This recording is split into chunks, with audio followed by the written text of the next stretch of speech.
है मसीह का प्यारा वचन, ये है वचन प्यारा। परमेश्वर के धन्य नाम की महिमा हो। प्रभात मनन के सत्र 2338 में आप सभी का बहुत ही विनम्रता के साथ स्वागत करता हूं। आइए हम बढ़ते पत्रस की पहली पत्री, पहला अध्याय 10 और 11। इसी उद्धार के विषय में उन भविष्यद्वक्ताओं ने बहुत खोजबीन और जांच पड़ताल की, जिन्होंने उस अनुग्रह के विषय में जो तुम पर होने को था भविष्यवाणी की थी। उन्होंने इस बात की खोज की कि मसीह का आत्मा जो उनमें था और पहले ही से मसीह के दुखों की और उसके बाद होने वाली महिमा की गवाही देता था, वह कौन से और कैसे समय की ओर संकेत करता था। लेखक पत्रस आगे अपने पाठकों को समझा रहा है कि जो उद्धार उन्हें मिला है वो इतना कीमती है कि इसकी खोजबीन पुराने नियम के नबियां भी कर रहे थे।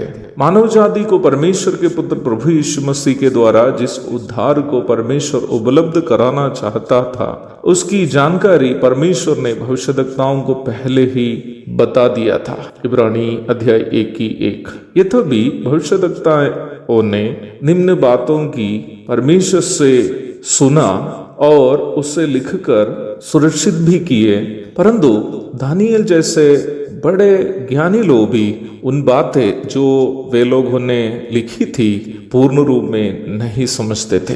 दानियल अध्याय 12:8। इसलिए ही वे लोग भी अपने जीवन काल में उन वचनों को जो वे लोग परमेश्वर से सुनकर अपने हाथों से लिखे थे अध्ययन करते रहे। बस वे लोग इतना ही केवल जानते थे कि परमेश्वर का पुत्र मसीह संसार में आकर कष्ट सहकर मानव जाति के लिए प्रायश्चित मृत्यु सहने वाले हैं और तत्पश्चात वो जी उठकर युग युग तक राज्य करेंगे। भजन 22वां अध्याय, यशायाह 53 अध्याय, दानियल अध्याय 9:25 से 27 तक, 7:13-14, जकरिया 11:12-13, 14:1 से 9 आदि भागों को पढ़िएगा। इन बातों को दिखाने के लिए अनेकों पद वचन में है, परंतु मैं उदाहरण स्वरूप कुछ आयतें केवल आपको दिखाया है।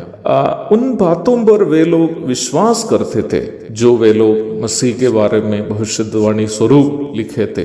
इसलिए वे लोग बलि चढ़ाकर परमेश्वर से वाचा बांधी है, ताकि जब यीशु मसीह के द्वारा उद्धार के कार्य की पूर्ति होते समय वे भी उस उद्धार की प्राप्ति कर सके। भजन 50:5। पत्रस इन बातें सताव से गुजरने वाले विश्वासियों से इसलिए कह रहा था ताकि वे लोग इस बात को समझ सके कि जिस उद्धार के कारण वे लोग दुख उठा रहे हैं वो कितने बेकीमती है या अमूल्य है। हम नया नियम के विश्वासी बिना कुछ खर्च किए या बिना कोई कर्म किए अनुग्रह के कारण उस उद्धार की प्राप्ति करने के कारण कई एक बार हमें मिला हुआ इस उद्धार का महत्व के बारे में अनजान हो जाने की संभावना है। क्योंकि हमारी एक बड़ी समस्या यह है कि हम केवल उन चीजों को अधिक महत्व देते हैं जिसकी कीमत हम अदा किए हैं, लेकिन हम सच्चाई से अनजान है कि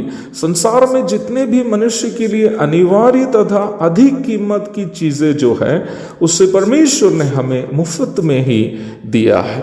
लोगों की सोच यही है कि हीरे, मोती, सोना आदि सबसे कीमती चीजें हैं। सच्चाई यह है कि मनुष्य को संसार में जीने के लिए हीरे, मोती या सोने आदि की कोई जरूरत नहीं है, परंतु प्राणवायु, जल, सेहत आदि के बिना क्या हम जिंदा रह पाएंगे?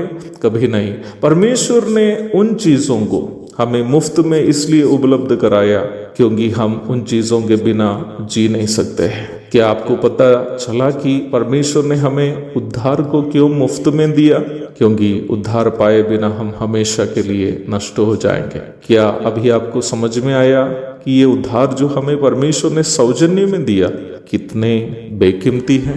एक और शुभ दिन की धन्य कामनाओं के साथ आज का मनन मैं यहाँ समाप्त करता हूँ। प्रभु आप सबको आशीष दे। आमीन।